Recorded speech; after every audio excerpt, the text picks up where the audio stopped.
Sa liblib na baryo ng San Isidro, sa paanan ng isang luntiang bundok at napapaligiran ng malalawak na bukirin, naninirahan ang isang matandang magsasaka na kilala ng lahat bilang si Mang Jupiter. Hindi siya mayaman. Sa katunayan, isa siya sa mga pinakamahirap na tao sa baryo. Ang kanyang kubo ay yari lamang sa kawayan at nipa, at ang kanyang bukirin ay maliit na piraso lamang ng lupang pinahiram ng isang mayamang hasyendero. Araw-araw, bago pa sumikat ang araw, bumabangon na si Mang Jupiter upang magtrabaho sa kanyang bukid. Bitbit niya ang kanyang lumang araro at isang kalabaw na halos kasing tanda na rin niya. Tahimik ang buhay niya, ngunit puno ng pagod. Sa baryo may mga taong naaawa sa kanya, ngunit mayroon ding mga taong tumatawa sa kanyang kahirapan. Isa na rito si Don Hilario, ang pinakamayamang tao sa baryo. Siya ang may-ari ng karamihan sa mga lupang sinasaka ng mga magsasaka. Minsan, habang dumadaan si Mang Jupiter sa tapat ng malaking bahay ng hasyendero, narinig niyang nagtatawanan ng ilang tauhan ni Don Hilario. "Ano na naman ang ani mo, Mang Jupiter?" Pangasar ng isa. "Baka hangin na naman." Dagdag ng isa pa. Ngumiti lamang si Mang Jupiter. Sanay na siya sa mga ganitong salita. Sa loob ng maraming taon, tinanggap na niya na ang buhay ay hindi patas. Ngunit kahit ganoon, hindi siya nawawalan ng pag-asa.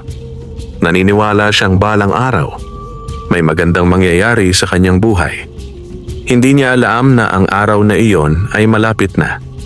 Isang gabi, habang nagpapahinga si Mang Jupiter sa labas ng kanyang kubo, tahimik niyang pinagmamasdan ang kalangitan. Mahilig siyang tumingin sa mga bituin. Para sa kanya, ang mga bituin ay parang mga ilaw na nagsasabi na may mas malaking mundo kaysa sa kanyang maliit na baryo. Habang nakatingala siya, biglang may napansin siyang kakaiba. Isang napakaliwanag na ilaw ang mabilis na gumuhit sa kalangitan. Bulalakaw, bulong niya.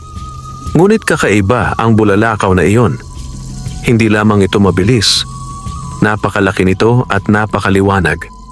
Parang isang apoy na bumabagsak mula sa langit. Biglang, boom! Isang malakas na pagsabog ang narinig mula sa kagubatan sa likod ng kanyang bukirin. Nayanig ang lupa. Napaupo si Mang Jupiter sa gulat. "Ano yon?" sabi niya sa sarili. Ang mga aso sa baryo ay sabay-sabay na tumahol. Ang mga manok sa kulungan ay nagkagulo.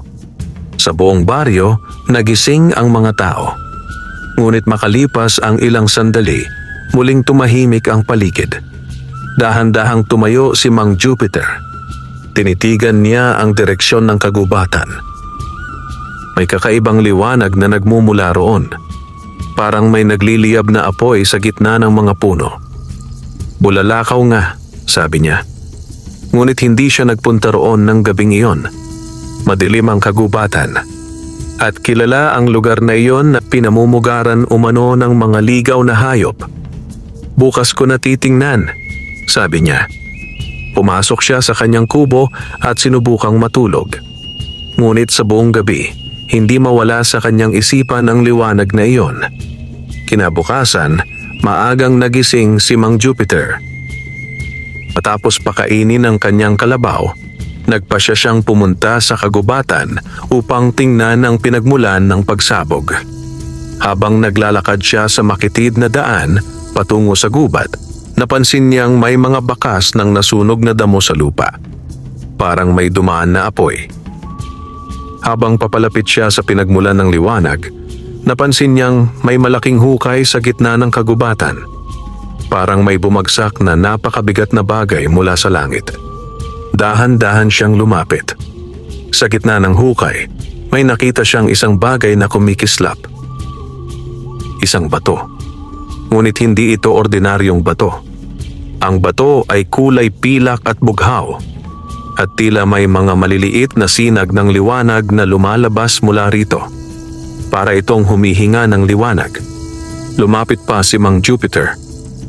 Kinabahan siya. Ngunit nanaig ang kanyang kuryosidad. Bato lang naman, sabi niya sa sarili. Maingat niyang pinulot ang bato.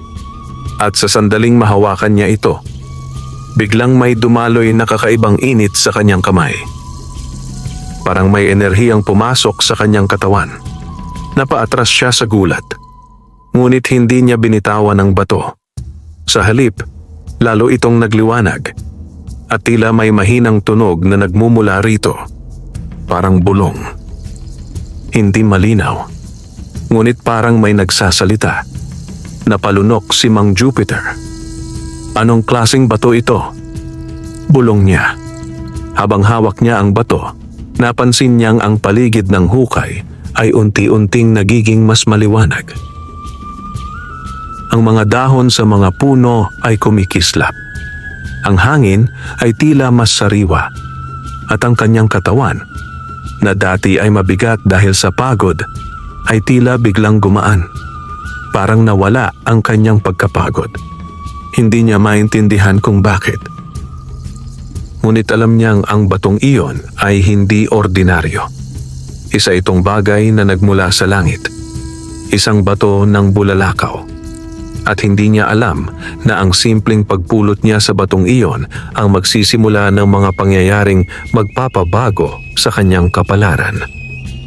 Hindi lamang sa kanya, kundi sa buong baryo ng San Isidro, sapagkat ang batong iyon ay may kapangyarihang hindi pa niya nauunawaan at may mga taong handang gumawa ng kahit ano para lamang makuha ito. Sa sandaling iyon, tahimik na inilagay ni Mang Jupiter ang mahiwagang bato sa kanyang bulsa. Hindi niya alam kung bakit. Ngunit may pakiramdam siyang kailangan niya itong itago. At habang naglalakad siya pabalik sa kanyang kubo, hindi niya napansin na sa malayong bahagi ng kagubatan, may pares ng mga matang nagmamasid sa kanya. Mga matang kumikislap sa dilim. Mga matang alam ang tunay na kapangyarihan ng batong mula sa langit. At ang mga matang iyon ay hindi pag-aari ng tao. Pagbalik ni Mang Jupiter sa kanyang kubo, ay hindi pa rin maalis sa kanyang isipan ang mahiwagang batong napulot niya sa kagubatan. Maingat niyang inilabas ang bato mula sa kanyang bulsa. Kumikislap pa rin ito.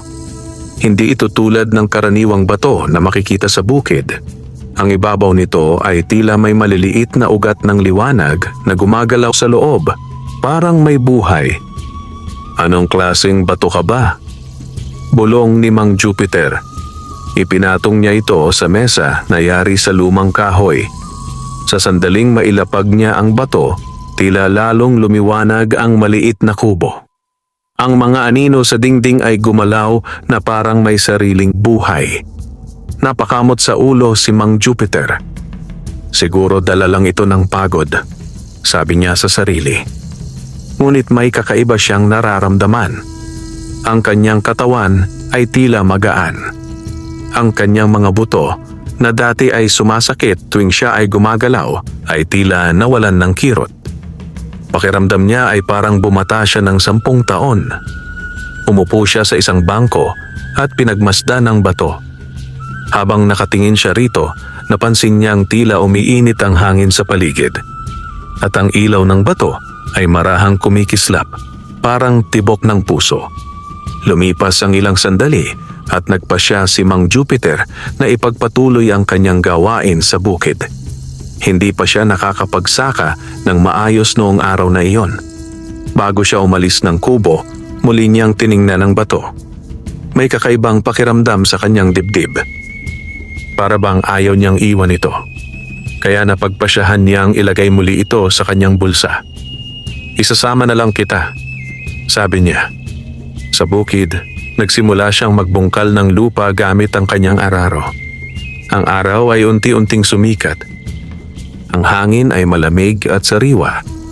Habang nag-aararo siya, napansin niyang tila mas madali ang trabaho. Ang dating matigas na lupa ay parang lumalambot sa bawat galaw ng araro. Nagulat siya. Karaniwan ay hirap na hirap siyang bungkalin ng lupang iyon. Ngunit ngayon, parang kusa itong bumibigay. Maya-maya, napansin niyang ang kanyang kalabaw ay tila masigla rin. Hindi ito tulad ng dati na mabilis mapagod. Tila may kakaiba talaga ngayon, bulong niya. Hindi niya alam na ang mahiwagang bato sa kanyang bulsa ang dahilan nito. Habang patuloy siyang nagtatrabaho, napansin niyang ang mga tanim na palay sa isang bahagi ng kanyang bukid ay tila mas luntian kaysa dati. Lumapit siya upang tingnan. At lalo siyang nagulat. Ang mga tangkay ng palay ay tila mas matibay. Ang mga butil ay mas makapal. Hindi pa naman panahon ng ani, sabi niya. Ngunit mukhang mabilis ang paglaki ng mga tanim. Hindi niya maintindihan kung bakit. Kinahapunan, dumaan sa kanyang bukid ang kapitbahay niyang si Mang Doro. Isang matandang magsasaka rin ito. Napansin agad nito ang kakaibang hitsura ng bukirin ni Mang Jupiter. "Hoy Jupiter!" sigaw ni Mang Doro. Lumapit si Mang Jupiter. "Bakit?" tanong niya. Napakamot sa ulo si Mang Doro habang nakatingin sa mga tanim. "Anong ginawa mo sa bukid mo?" tanong nito. "Nagbungkal lang ako tulad ng dati," sagot ni Mang Jupiter. Umiling si Mang Doro. "Hindi ordinaryo ang palay mo ngayon. Tingnan mo." Hinawakan nito ang isang tangkay ng palay. Mukhang mas mabilis ang paglaki, napaisip si Mang Jupiter. Hindi niya masabi ang tungkol sa mahiwagang bato, kaya ngumiti na lamang siya. Siguro sinuwerte lang. Ngunit habang nag-uusap sila, may isang tao na nakatanaw mula sa malayo. Nakatayo sa gilid ng daan. Isang lalaking nakasuot ng maitim na sombrero. Si Don Hilario, ang mayamang hatyendero ng baryo. Pinagmasdan niya ang bukid ni Mang Jupiter.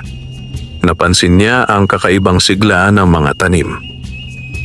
"Imposible," bulong niya. Kilala niya ang lupang iyon. Isa iyon sa pinakatuyot na bahagi ng baryo.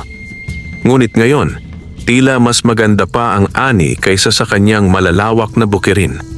May hinala siya. At si Don Hilario ay isang taong hindi natutuwa kapag may ibang umaangat sa baryo nang hindi niya alam kung bakit. Kinagabihan, bumalik si Mang Jupiter sa kanyang kubo. Pagod siya. Ngunit kakaiba ang pagod na iyon. Hindi ito mabigat tulad ng dati. Inilabas niya ang mahiwagang bato mula sa kanyang bulsa. Sa madilim na kubo, muli itong nagliwanag. Ngunit sa pagkakataong ito, mas maliwanag kaysa kanina. Ang ilaw nito ay kumalat sa buong silid. At biglang may narinig siyang boses.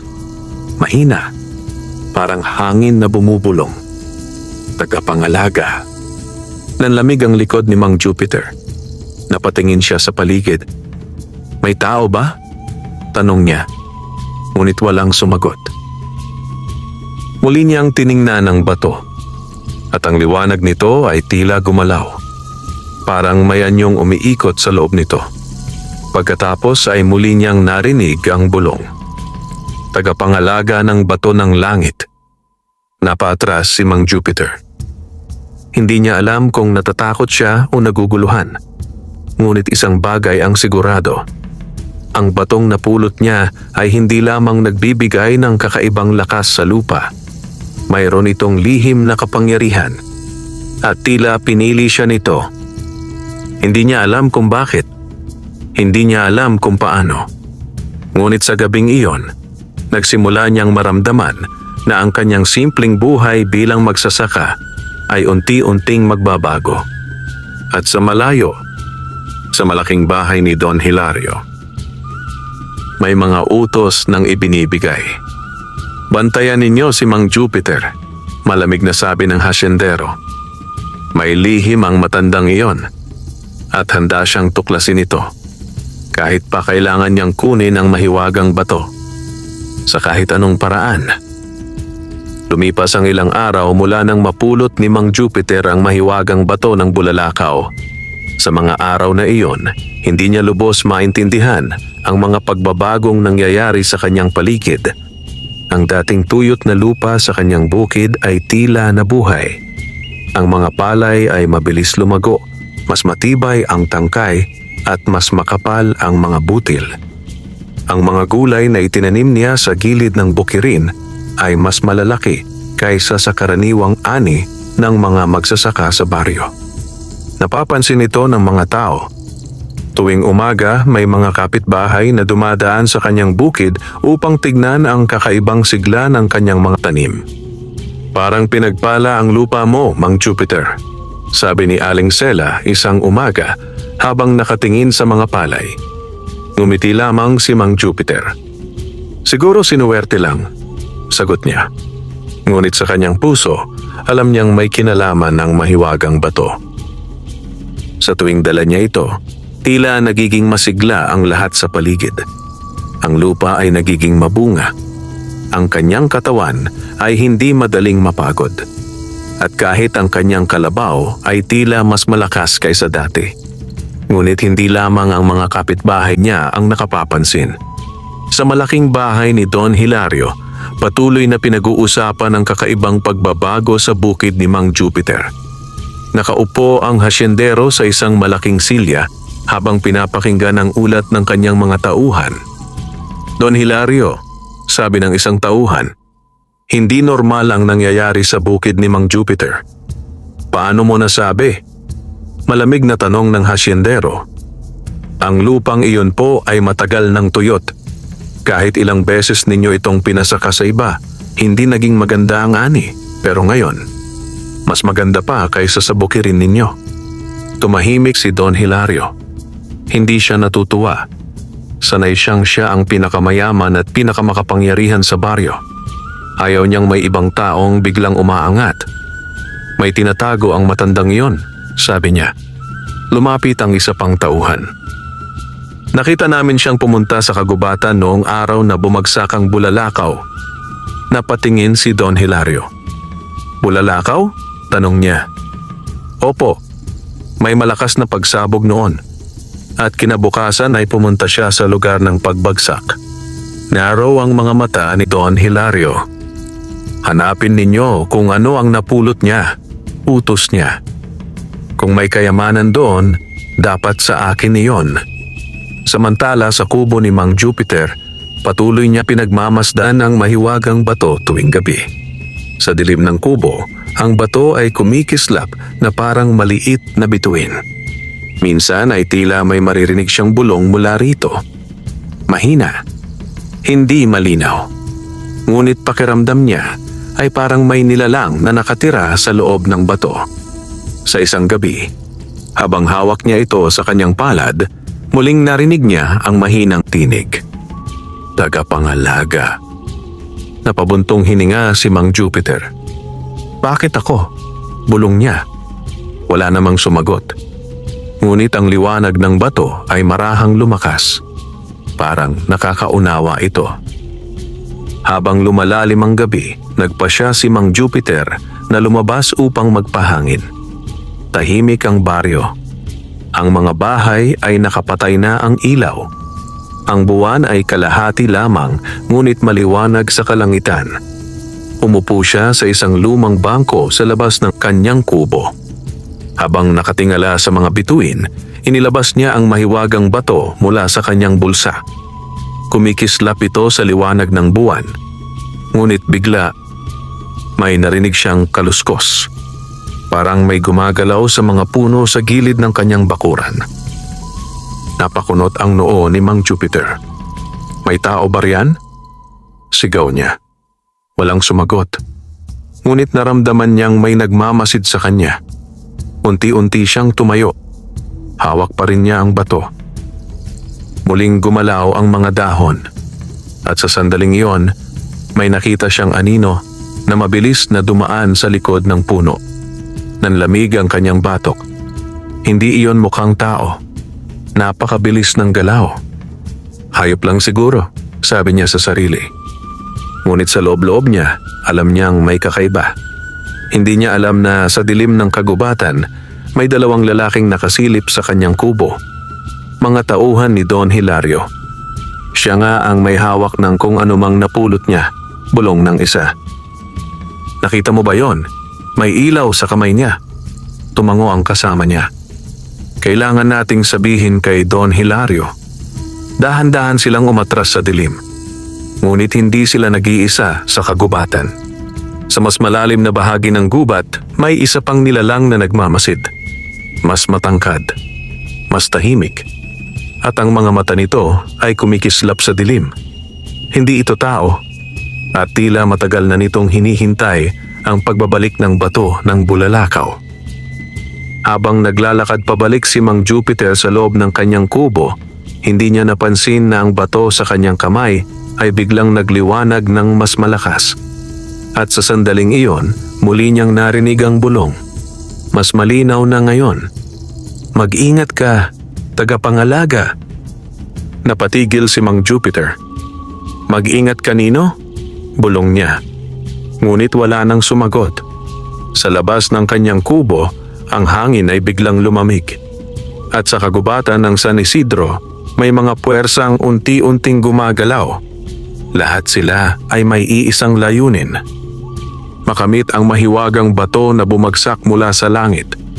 At si Mang Jupiter, ang simpleng magsasaka, ang nag-iisang taong may hawak nito.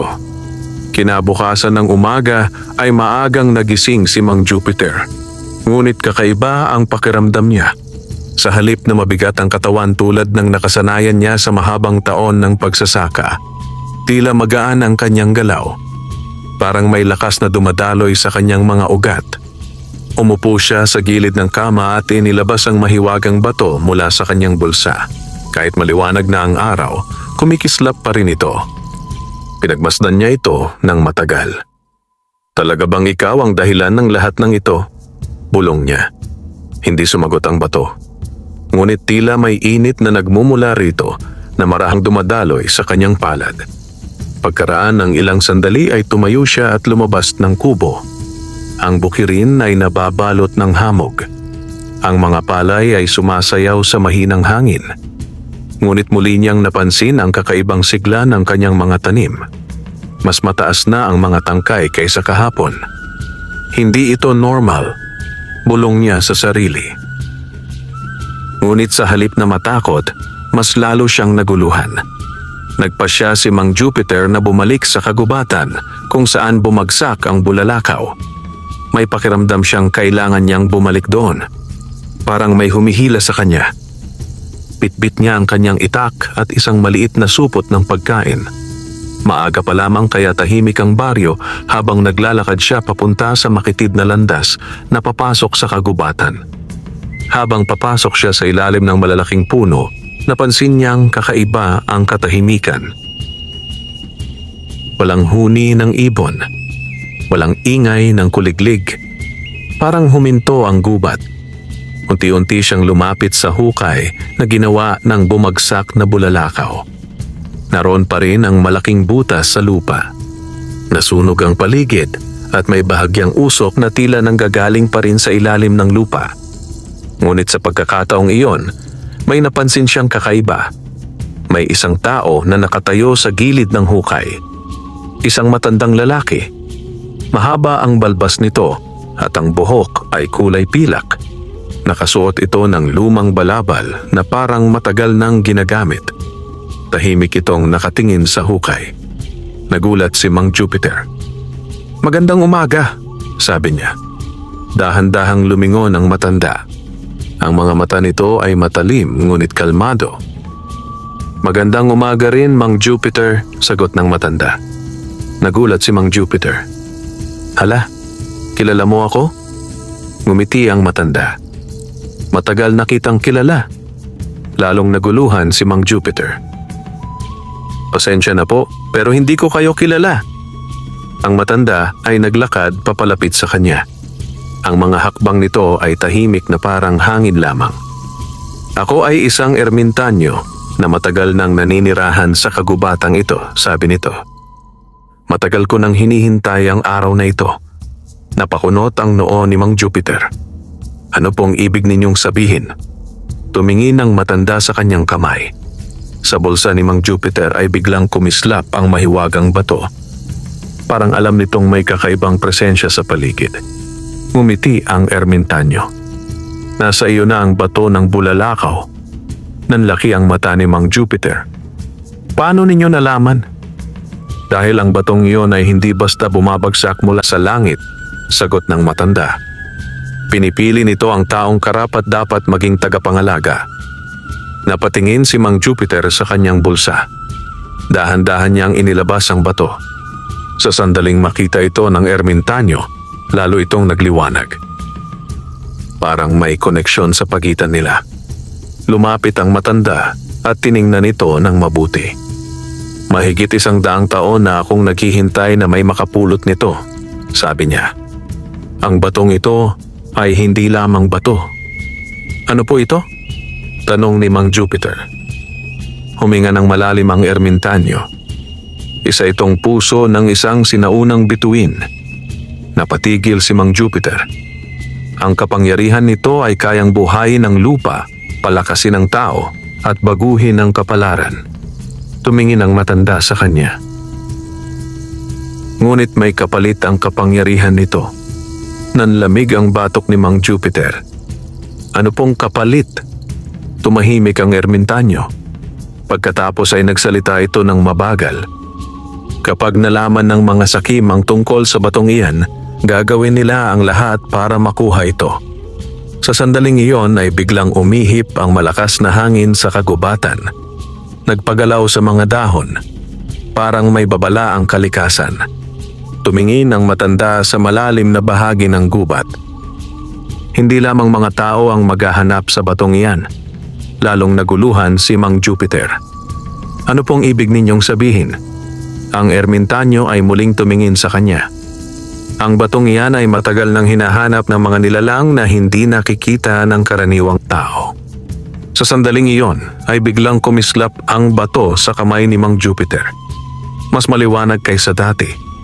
At sa malalim na bahagi ng kagubatan, may 2 matang nagningning sa dilim. Matang hindi pag-aari ng tao.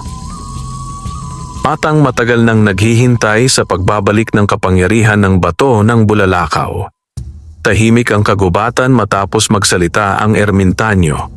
Ang hangin ay dahan-dahang humihip sa pagitan ng mga puno at ang mga dahon ay nagkikiskisan na parang may ibinubulong sa isa't isa. Nakatayo si Mang Jupiter, hawak ang mahiwagang bato sa kanyang palad. Ang liwanag nito ay tila mas naging malinaw habang kaharap niya ang matandang ermitanyo. Kung ganoon, sabi ni Mang Jupiter matapos ang ilang sandaling katahimikan, ano po ang dapat kong gawin sa batong ito? Pinagmasdan siya ng ermitanyo ng mabuti. Ang kanyang mga mata ay tila nakikita hindi lamang ang kasalukuyan, kundi pati ang hinaharap. Ingatan mo ito, sagot ng matanda. Ang kapangyarihan ng batong ito ay para sa mga taong may mabuting puso. Ngunit kapag napunta ito sa kamay ng sakim, maaari itong magdulot ng malaking kapahamakan. Napatingin si Mang Jupiter sa bato. Hindi niya hiningi ang kapangyarihang ito. Isa lamang siyang simpleng magsasaka.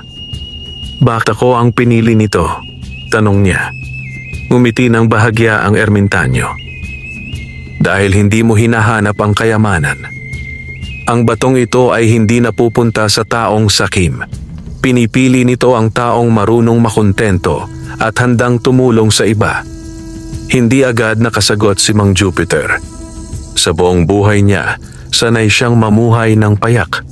Hindi niya kailanman pinangarap ang maging mayaman. Ang nais lamang niya ay mabuhay ng payapa. Sa baryo ng San Isidro, iba naman ang nangyayari. Sa malaking bahay ni Don Hilario, nakaupo ang hasyendero sa harap ng mahabang mesa habang nakikinig sa kanyang mga tauhan. Nakita namin siya kagabi, sabi ng isa. Nasa labas siya ng kubo niya. May hawak siyang bagay na nagliliwanag. Napakunot ang noo ni Don Hilario. Sigurado ba kayo? Opo, Don Hilario. Hindi iyon lampara, parang bato na may ilaw. Napaisip ang hasyendero. Matagal na siyang naninirahan sa baryong iyon at maraming kwento na siyang narinig tungkol sa mga bagay na may kapangyarihan. Mga anting-anting, mga mutya, mga mahiwagang bagay na nagbibigay ng yaman at lakas sa sino mang may hawak nito. At hindi siya ang tipo ng taong hahayaan ang ganoong kapangyarihan na mapunta sa iba. Kung may natagpuan siyang kayamanan sa kagubatan, malamig na sabi ni Don Hilario, dapat sa akin iyon. Nagkatinginan ang kanyang mga tauhan. Ano po ang gusto ninyong gawin namin? Tanong ng isa. Sumandal si Don Hilario sa kanyang upuan. Bantayan ninyo siya, utos niya. Alamin ninyo kung ano ang hawak niya. At kapag natiyak ninyo na may kapangyarihan nga iyon, tumigil siya sandali. Pagkatapos ay nagsalita ng malamig. Kunin ninyo. Samantala sa kagubatan, patuloy ang pag-uusap ni Mang Jupiter at ng Ermintanyo. May isa pa akong babala sa iyo, sabi ng matanda. Ano po iyon? Tanong ni Mang Jupiter. Tumingin ang Ermintanyo sa malalim na bahagi ng kagubatan. May mga puwersang gumagalaw ngayon. Hindi lamang ang mga sakim na tao. Napakunot ang noo ni Mang Jupiter. May iba pa? Tumango ang Ermintanyo. Ang batong iyan ay nagmula sa langit. Ngunit sa mahabang panahon, maraming nilalang ang naghangad sa kapangyarihan nito. May mga nilalang na naninirahan sa dilim ng kagubatan. Mga nilalang na hindi na nakikita ng karamihan. Nanlamig ang batok ni Mang Jupiter. Anong klasing nilalang? Hindi agad sumagot ang Ermintanyo. Sa halip ay tumingin ito sa paligid ng gubat na parang nakikinig sa hangin. Mga nilalang na matagal nang naghihintay sa pagbabalik ng kapangyarihan ng batong iyan. Sa sandaling iyon, may narinig silang kaluskos sa mga puno. Napalingon si Mang Jupiter. Parang may gumalaw sa malalim na bahagi ng kagubatan. Isang anino ang mabilis na dumaan sa pagitan ng mga puno. Napahigpit ang hawak ni Mang Jupiter sa kanyang itak. Ano yon? Tanong niya. Ngunit ang Ermintanyo ay nanatiling kalmado. Isa lamang iyon sa mga nagmamasid. Lalong kinabahan si Mang Jupiter. Kung ganoon, delikado pala ang batong ito. Tumango ang Ermintanyo. Oo, ngunit huwag kang matakot. Tandaan mo, habang nasa iyo ang bato, may kapangyarihan kang ipagtanggol ang iyong sarili. Habang nag-uusap sila, sa malayo ay may dalawang lalaking nagtatago sa likod ng makakapal na puno. Mga tauhan ni Don Hilario. Sinundan nila si Mang Jupiter sa kagubatan. Tahimik silang nakikinig sa usapan. May bato pala talaga, bulong ng isa. At mukhang may kapangyarihan. Ngumisi ang kasama niya. Kapag nakuha natin iyon, siguradong gagantimpalaan tayo ni Don Hilario. Dahan-dahan silang umatras. Hindi nila alam na may isa pang nilalang na nakamasid sa kanila mula sa itaas ng isang matandang puno. Isang nilalang na may mahahabang kuko at kumikislap na mga mata. At habang pinagmamasdan nito ang bato sa kamay ni Mang Jupiter, unti-unting lumitaw ang isang mababang ungol mula sa kanyang lalamunan. Parang matagal na nitong hinihintay ang sandaling ito. Ang pagbabalik ng bato ng bulalakaw. At sa sandaling iyon, nagsimula ng gumalaw ang mga puwersa sa baryo ng San Isidro. Mga puwersang magdadala ng panganib. Hindi lamang kay Mang Jupiter, kundi sa buong baryo. Lumalim ang katahimikan sa kagubatan matapos marinig ni Mang Jupiter ang kaluskos sa malayong bahagi ng mga puno. Hawak pa rin niya ang mahiwagang bato habang nakatayo sa tabi ng Ermintanyo. Ang hangin ay tila naging mas malamig. Ang mga dahon ay hindi na gumagalaw. Parang may naghihintay. Ano po iyon? Mahinang tanong ni Mang Jupiter. Hindi agad sumagot ang Ermintanyo.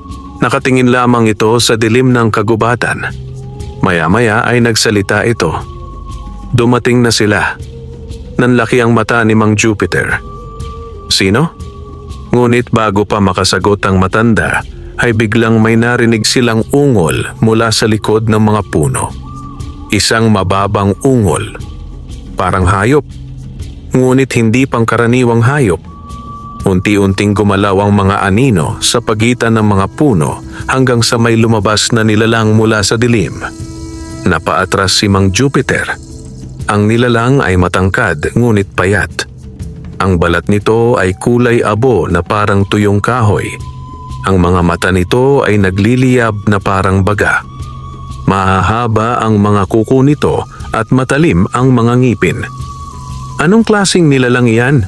Nanginginig na tanong ni Mang Jupiter. Tahimik na tumingin ang ermitanyo sa nilalang. Isa itong bantay ng dilim, sabi niya. Matagal na silang naghihintay sa batong iyan.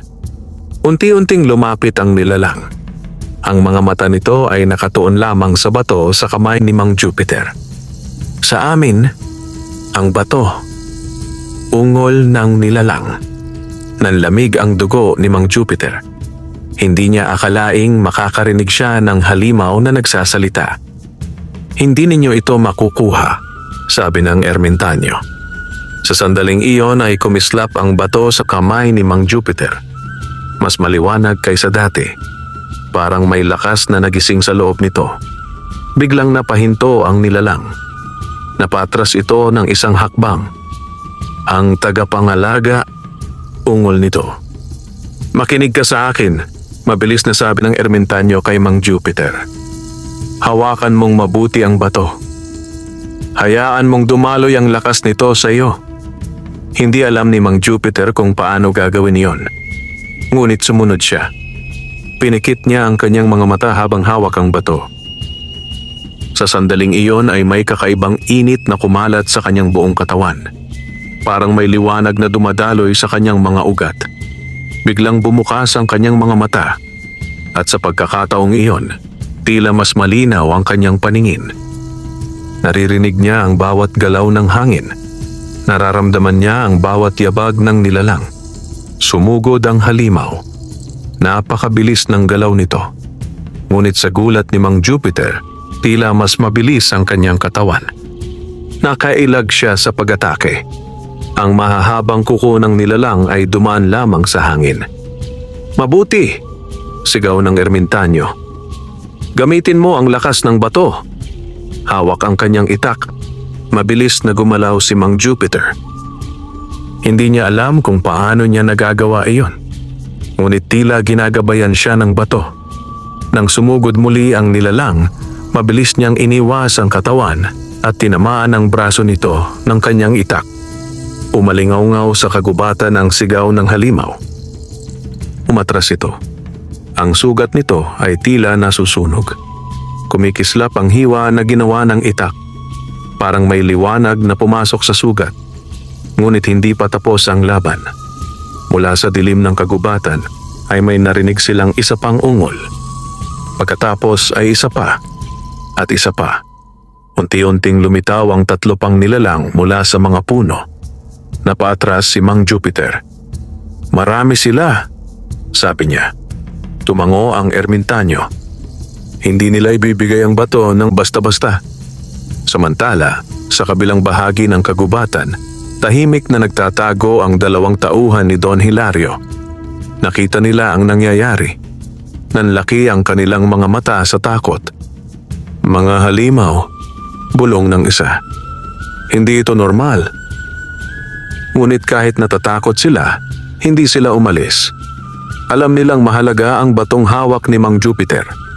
At kapag nalaman ni Don Hilario ang kapangyarihan nito, mas lalo niyang gugustuhin itong makuha. Sa gitna ng kagubatan, patuloy na nagliliwanag ang bato sa kamay ni Mang Jupiter. Ang liwanag nito ay kumakalat sa paligid. At sa sandaling iyon ay naramdaman ni Mang Jupiter ang kakaibang lakas sa kanyang katawan. Hindi na siya natatakot tulad ng kanina. Sa halip, parang may naguutos sa kanya na ipagtanggol ang batong iyon. Ang bato ng bulalakaw. Ang kapangyarihang pinili siyang maging tagapangalaga. At sa unang pagkakataon sa kanyang buhay, ang simpleng magsasaka na si Mang Jupiter ay haharap sa mga nilalang ng dilim. Hindi lamang para sa kanyang sarili, kundi para sa kapalaran ng buong baryo ng San Isidro. Sa gitna ng madilim na kagubatan, ay nakatayo si Mang Jupiter. Hawak ang mahiwagang bato sa kanyang kaliwang kamay at ang kanyang lumang itak sa kanan. Sa paligid niya ay ang 4 na nilalang na nagmula sa dilim. Mahahaba ang kuko, mapupulang mata, at ang balat ay tila tuyong kahoy na nabuhay.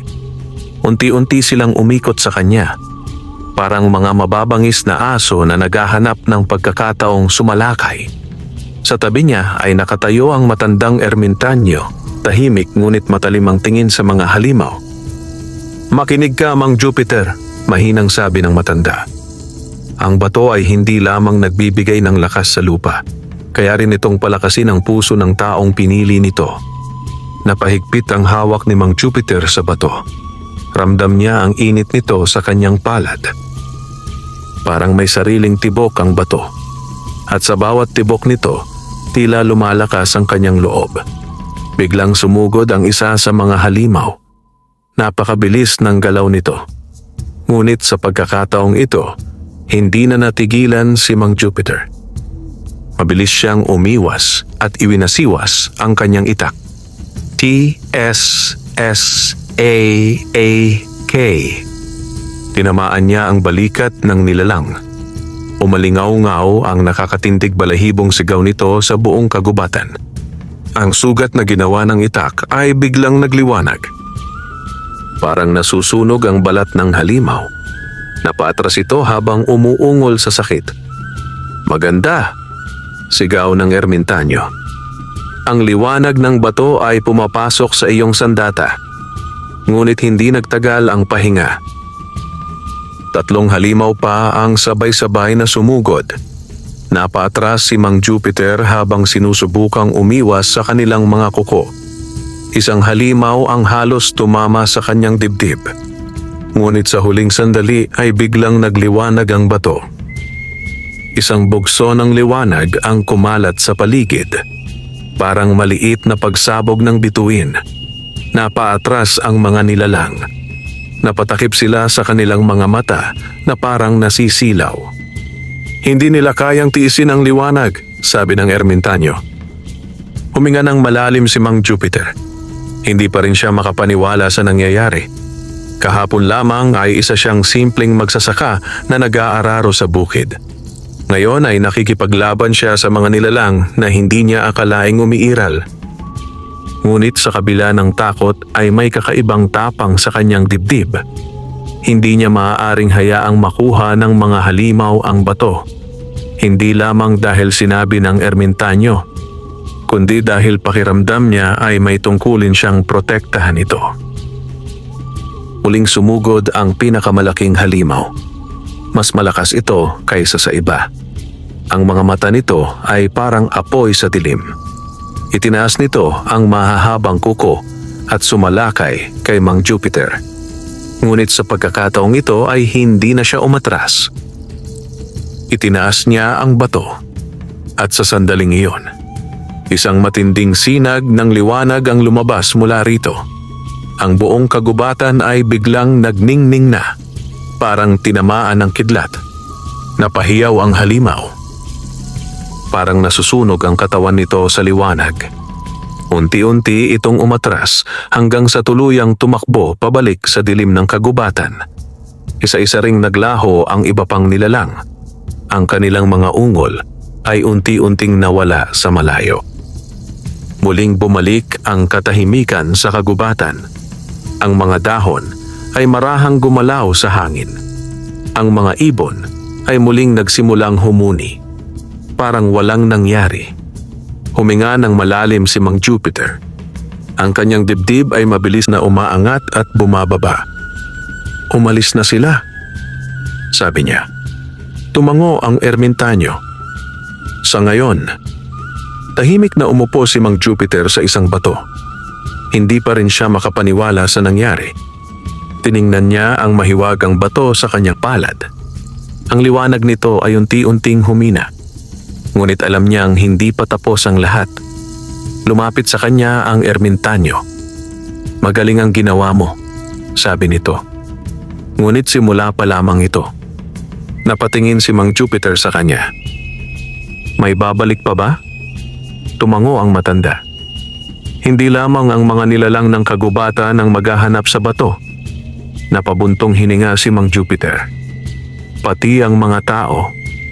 Sa kabilang bahagi ng kagubatan, nanginginig pa rin ang 2 tauhan ni Don Hilario na nakakita sa labanan. Hindi tayo pwedeng manatili rito, sabi ng isa. Sabihin natin kay Don Hilario ang lahat. Mabilis silang tumakbo pabalik sa baryo. Hindi nila alam na ang balitang dala nila ay magsisimula ng mas malaking panganib. Sa malaking bahay ni Don Hilario, naghihintay ang hasyendero sa kanilang pagbabalik.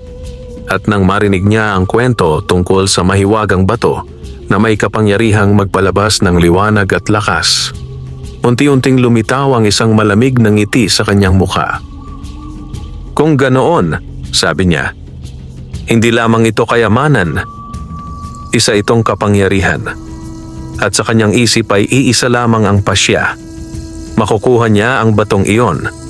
Kahit pa kailangan niyang sirain ang buhay ng magsasakang si Mang Jupiter. Tahimik ang baryo ng San Isidro ng gabing iyon.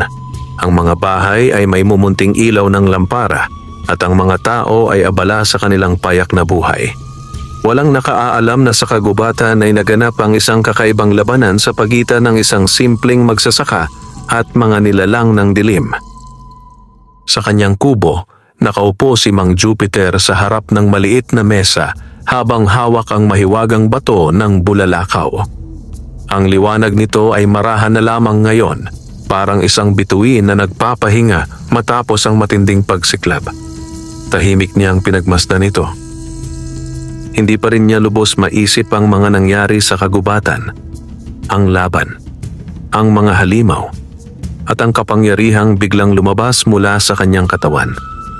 Hindi ako mandirigma, bulong niya sa sarili. Isa lamang akong magsasaka. Ngunit kahit anong sabihin niya sa sarili, alam niyang nagbago na ang kanyang buhay. Hindi na siya maaaring bumalik sa dating payak na araw kung saan ang pinakamalaking problema lamang niya ay kung magiging maganda ba ang ani sa bukid. Ngayon, may kapangyarihan siyang dala at may mga nilalang na gustong makuha iyon. Samantala, sa malaking bahay ni Don Hilario ay nagaganap ang isang lihim na pagpupulong. Nakaupo ang hasyendero sa gitna ng sala habang nakapaligid sa kanya ang kanyang mga tauhan. Ang 2 lalaki na sumunod kay Mang Jupiter sa kagubatan ay nanginginig pa rin habang nagkukwento. Don Hilario, hindi po iyon normal, sabi ng isa. May mga nilalang sa kagubatan. Naningkit ang mga mata ng hasyendero. Anong klaseng nilalang? Parang mga halimaw. Mahahaba ang kuko at nagliliyab ang mga mata. Tahimik si Don Hilario habang nakikinig. Hindi siya ang tipo ng taong madaling matakot sa mga kwento ng kababalaghan.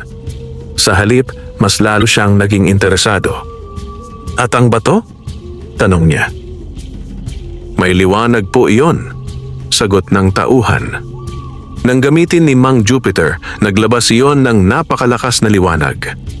Napangiti si Don Hilario. Hindi ito ngiting puno ng tuwa. Ito ay ngiting puno ng kasakiman. Kung ganoon, sabi niya ng dahan-dahan, totoo pala ang kapangyarihan ng batong iyon. Lumapit siya sa bintana at tumingin sa malayo patungo sa direksyon ng kubo ni Mang Jupiter. Isipin ninyo, patuloy niya, kung mapunta sa akin ang kapangyarihang iyon. Hindi lamang baryong ito ang maaari kong pamunuan. Maaaring buong lalawigan. Nagkatinginan ng kanyang mga tauhan.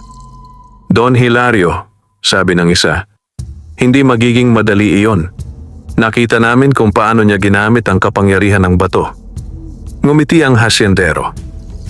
Hindi natin kailangang harapin siya ng harapan. Napatingin sa kanya ang lahat. Ano pong ibig ninyong sabihin?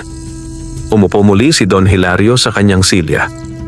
Ang mga taong tulad ni Mang Jupiter ay may isang kahinaan. Ang kanilang kabutihan. Hindi agad naunawaan ng mga tauhan ang ibig niyang sabihin. Kaya nagpatuloy siya.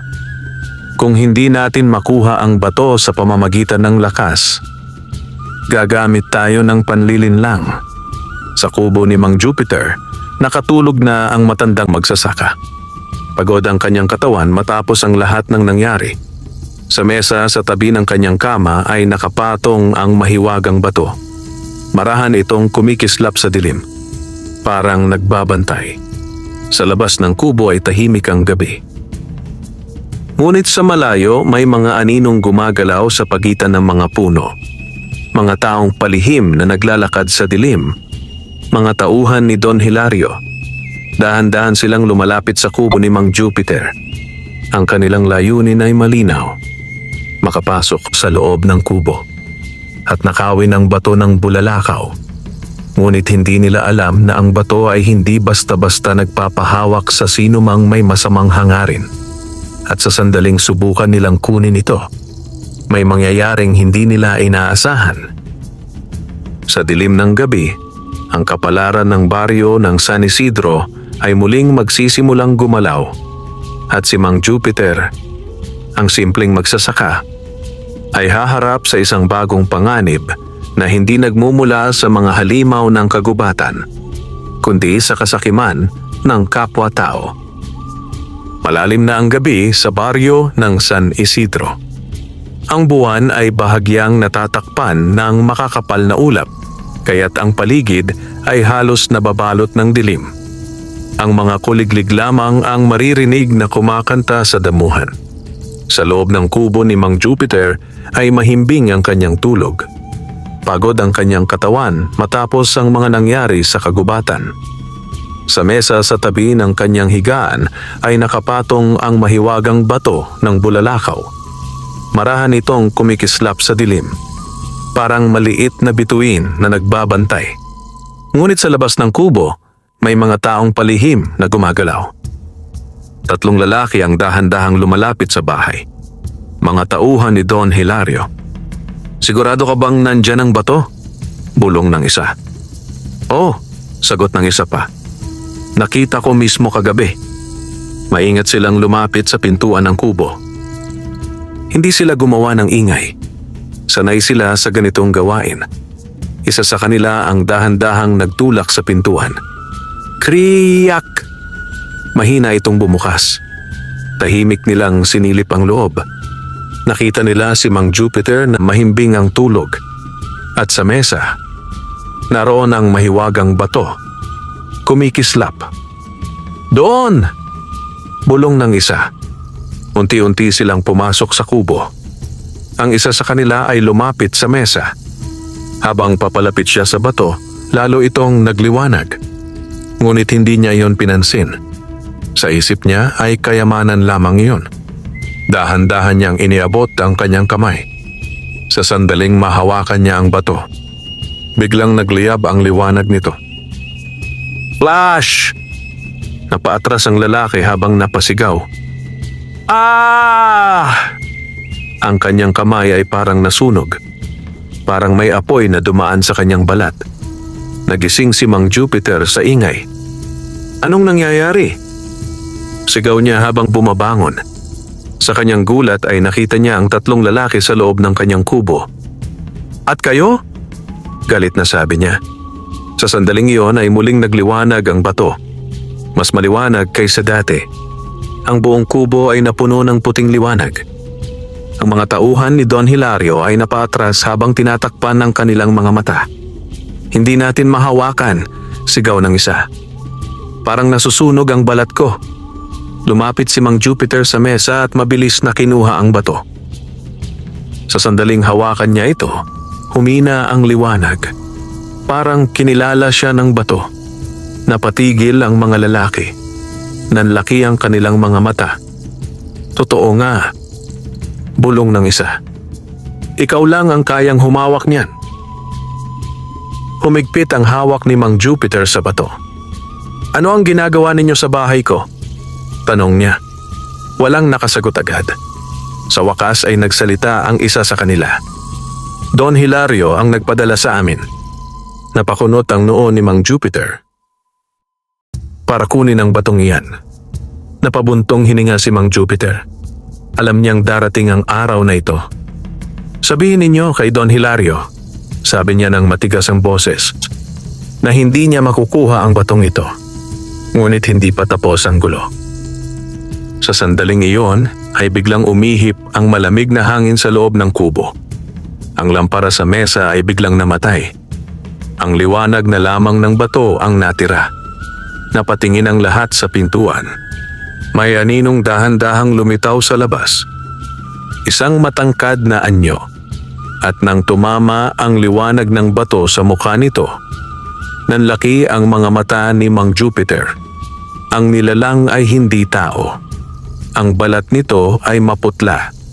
Ang mga mata ay nagliliyab na pula. Isa ito sa mga halimaw na nakita niya sa kagubatan. Ngunit mas malaki ito kaysa sa iba. Mas nakakatakot. Sa wakas, ungol ng nilalang. Ang bato ng langit. Nanlamig ang hangin sa kubo. Ang mga tauhan ni Don Hilario ay nanginginig sa takot. Anong klaseng halimaw iyan? Bulong ng isa.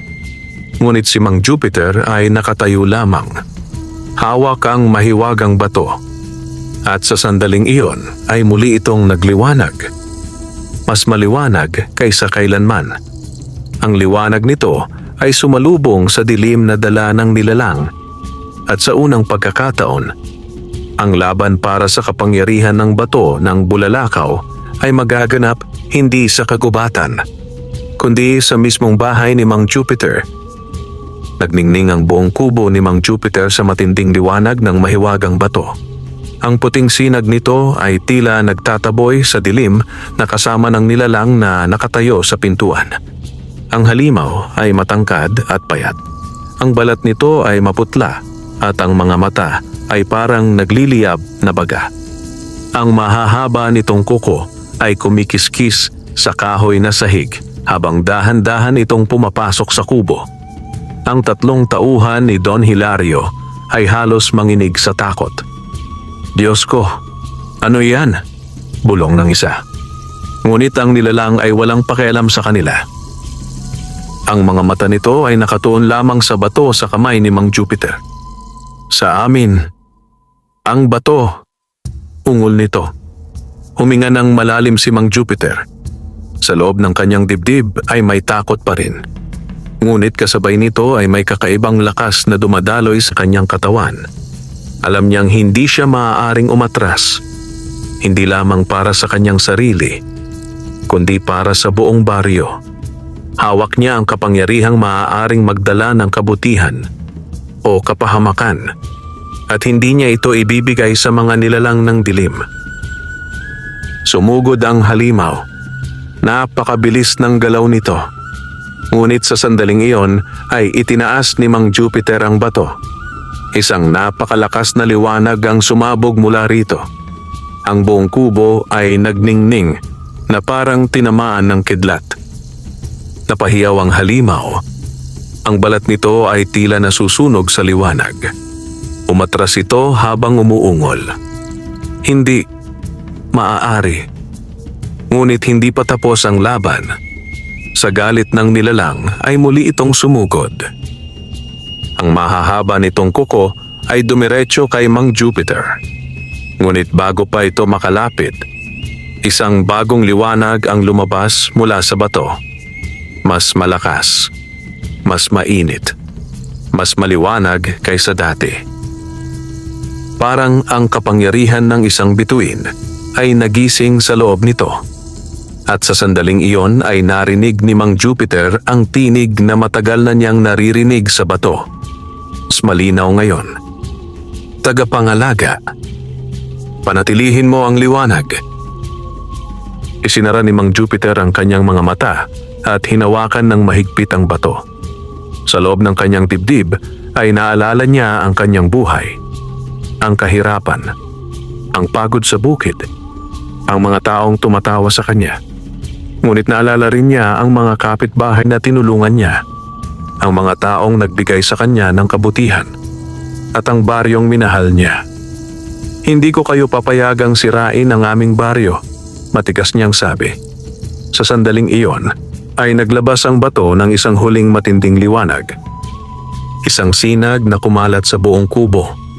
Ang halimaw ay napaatras habang sumisigaw sa sakit. Unti-unti itong natunaw sa liwanag. Ang katawan nito ay naging abo na tinangay ng hangin. Pagkaraan ng ilang sandali, tahimik na muli ang kubo. Ang 3 tauhan ni Don Hilario ay nakatayo pa rin, nanginginig sa takot. Hindi sila makapaniwala sa kanilang nakita. Dahan-dahang tumingin si Mang Jupiter sa kanila. "Umalis na kayo," sabi niya. "Sabihin ninyo kay Don Hilario na tigilan na niya ang paghabol sa batong ito." Hindi na sila sumagot. Mabilis silang tumakbo palabas ng kubo at nawala sa dilim ng gabi. Naiwan si Mang Jupiter sa loob ng kanyang maliit na bahay. Unti-unti nang humina ang liwanag ng bato. Muli itong naging marahang kumikislap na parang bituin. Napabuntong hininga siya at naupo sa bangko. Pagod na pagod ang kanyang katawan. Ngunit sa kanyang puso ay may kakaibang kapayapaan. Alam niyang natupad niya ang kanyang tungkulin. Kinabukasan ng umaga, kumalat sa baryo ang balita tungkol sa nangyari. Ang mga tao ay nagsimulang tumingin kay Mang Jupiter, hindi bilang isang mahirap na magsasaka, kundi bilang isang taong pinagpala ng kapangyarihan ng langit. Maging si Don Hilario ay hindi na muling nagtangkang kunin ang bato. Matapos marinig ang kwento ng kanyang mga tauhan, natakot siya sa kapangyarihang hindi niya kayang kontrolin. Lumipas ang mga buwan. Ang bukirin ni Mang Jupiter ay naging pinakamasagana sa buong baryo. Ang kanyang ani ay hindi lamang sapat para sa kanya. Tinulungan niya ang mga kapitbahay na kulang sa pagkain. At unti-unting umunlad ang baryo ng San Isidro. Ngunit kahit may kapangyarihan na siyang hawak, hindi nagbago ang kanyang puso. Nanatili siyang simpleng magsasaka. Sa gabi, madalas siyang umupo sa labas ng kanyang kubo habang hawak ang mahiwagang bato. Tinitingnan niya ang kalangitan na puno ng mga bituin. At minsan, kapag tahimik ang hangin, naririnig pa rin niya ang mahinang bulong mula sa bato. "Tagapangalaga," ngumiti si Mang Jupiter.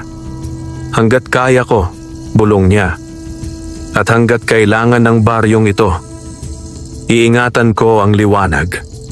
At sa ilalim ng malawak na kalangitan, ang bato ng bulalakaw ay patuloy na kumikislap sa kamay ng isang simpleng magsasaka na pinili ng kapalaran. Ang tagapangalaga ng liwanag. Wakas,